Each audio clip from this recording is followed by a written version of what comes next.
Hello everyone, आज आपण बघणार आहोत घरच्या घरी हेल्दी पिझ्झा कसा करायचा। तर हा पिझ्झा मी दोन पद्धतीने करून दाखवलेला आहे। एक म्हणजे आप्पे पॅन मध्ये, दुसरा म्हणजे तवा पिझ्झा कसा करायचा। तर चला बघूया। बघा, या आप्पे पॅन मध्ये आपण पिझ्झा करणार आहोत आणि दुसरा म्हणजे हा रेग्युलर। आय होप या दोन्ही पद्धत तुम्हाला नक्की आवडतील। तर सर्वात अगोदर आपल्याला एका भांड्यामध्ये 1 कप गव्हाचं पीठ घ्यायचं आहे। आपलं रेग्युलर जे पीठ आहे गव्हाचं, पोळीसाठी जे आपण वापरतो तेच पीठ घ्यायचं आहे। यामध्ये अर्धा कप आपल्याला दही घ्यायचं आहे आणि नंतर यामध्ये आपल्याला टाकायचं आहे अर्धा कप तांदूळाचं पीठ। नंतर यामध्ये आपल्याला टाकायचं आहे थोडंसं ऑरेगानो, 1 टेबलस्पून, आणि मिक्स हर्ब्स असतील तर नक्की टाकायचं 1 टेबलस्पून। घरात जर अवेलेबल नसतील तर नाही टाकले तरी चालते, तरीही आपला पिझ्झा खूप टेस्टी होतो। नंतर यामध्ये आपल्याला टाकायचे आहे 1 टेबलस्पून चिली फ्लेक्स, 1 टेबलस्पून मीठ आणि 1 टेबलस्पूनला थोडंसं कमी सोडा। हे सर्व व्यवस्थित मिक्स करून घ्यायचं आहे आणि थोडं थोडं पाणी टाकून आपल्याला डो भिजवून घ्यायचा आहे। आणि हो, पाणी हे थोडंसंच लागतं, त्यामुळे पाणी एकदम टाकू नका। पाणी जर एखाद्या वेळेस यामध्ये जास्त झालं तर गव्हाचं पीठ तुम्ही यामध्ये वाढवू शकता। आपला डो परफेक्ट भिजून झाल्यानंतर आपल्याला 15 मिनिटांसाठी या डोला रेस्ट करायला ठेवायचं आहे। तर चला आता आपण बाकीची तयारी करून घेऊ। पिझ्झा हेल्दी करण्यासाठी आपल्याला भाज्या तर लागतीलच, तर तुम्हाला आवडतील त्या भाज्या तुम्ही यामध्ये घेऊ शकता। तर मी इथे घेतलेला आहे पनीर घेतलेला आहे, टोमॅटो घेतलेला आहे, कांदा घेतलेला आहे, कॅप्सिकम घेतलेले आहे। तर या सर्व भाज्या आपल्याला एकत्रित करून घ्यायच्या आहे।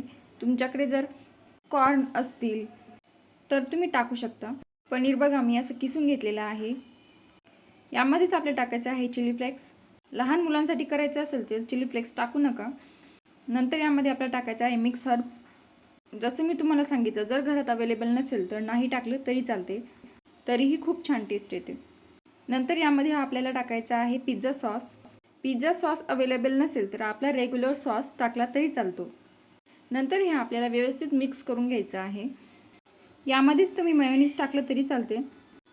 हे सर्व आता आपल्याला मिक्स करून घ्यायचं आहे आणि आता 15 मिनिटं झालेली आहे, सो आपला डो सुद्धा रेडी आहे।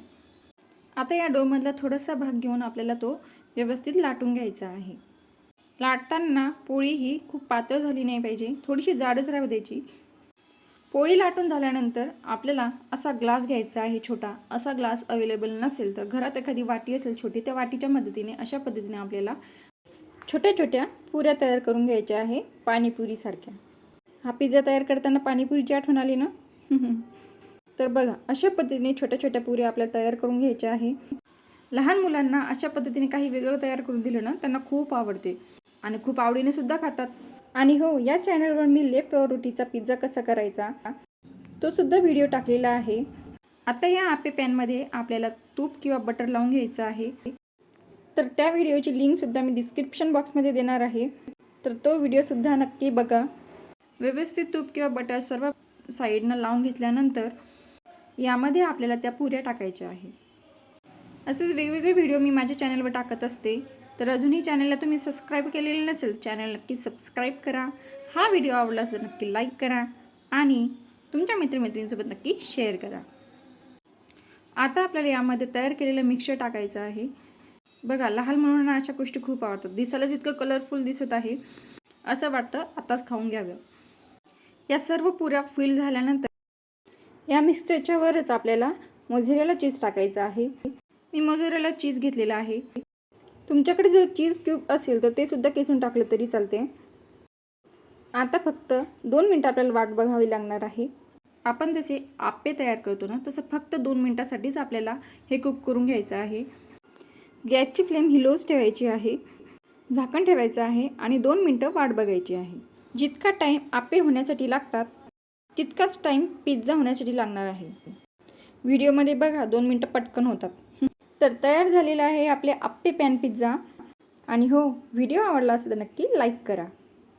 बघा, आता हा पिझ्झा आपण काढून बघू। बघा, खालच्या साईडने सुद्धा व्यवस्थित बेक झालेला आहे आणि चीज सुद्धा व्यवस्थित आपलं मेल्ट झालेलं आहे।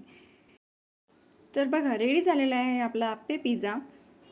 आप्पे पिझ्झा ही रेसिपी खूप युनिक आहे, ही रेसिपी नक्की घरी करून बघा। आता आपल्याला रेग्युलर पिझ्झा तयार करून घ्यायचा आहे। लाटताना पोळी ही खूप पातळ झाली नाही पाहिजे, थोडीशी जाडच राहू द्यायची। आणि हो, फोकच्या किंवा काट्याच्या चमच्याच्या मदतीने बेसला होल पाडून घ्यायचे आहे जसं व्हिडिओमध्ये दिसत आहे. आणि नंतर तव्यावर टाकून बेस हा एका साईडनं भाजून घ्यायचा आहे आणि दुसरी साईड पलटून त्यावर आपल्याला पिझ्झा सॉस लावून घ्यायचा आहे. सॉस व्यवस्थित लावून झाल्यानंतर त्यावर आपल्याला तयार केलेलं मिश्रण टाकायचं आहे. मिश्रण व्यवस्थित काठोकाठ स्प्रेड करायचं आहे आणि त्यावरच आपल्याला चीज टाकून घ्यायचं आहे. पिझ्झा जर जास्त तिखट लागत असेल तर यावर तुम्ही चिली फ्लेक्स टाकले तरी चालतात. आणि नंतर यावर झाकण ठेवून 5 ते 6 मिनिटं व्यवस्थित पिझ्झा आपल्याला कुक करून घ्यायचा आहे. आणि बघा, रेडी झालेला आहे आपला पिझ्झा. व्यवस्थित पिझ्झा कटरच्या मदतीने पिझ्झा हा व्यवस्थित आपल्याला कट करून घ्यायचा आहे. आणि आपले आप्पे पॅन पिझ्झा सुद्धा रेडी आहे. लहान मुले जेव्हा हट्ट करतात ना तेव्हा तुम्ही हा पिझ्झा त्यांना नक्की देऊ शकता. हा पिझ्झा हेल्दी आहे, त्यामुळे तुम्ही केव्हाही त्यांना देऊ शकता. तर हा पिझ्झा नक्की ट्राय करून बघा. रेसिपी आवडली असेल तर नक्की लाईक करा, शेअर करा आणि अजूनही चॅनल सबस्क्राईब केले नसेल चॅनल नक्की सबस्क्राईब करा.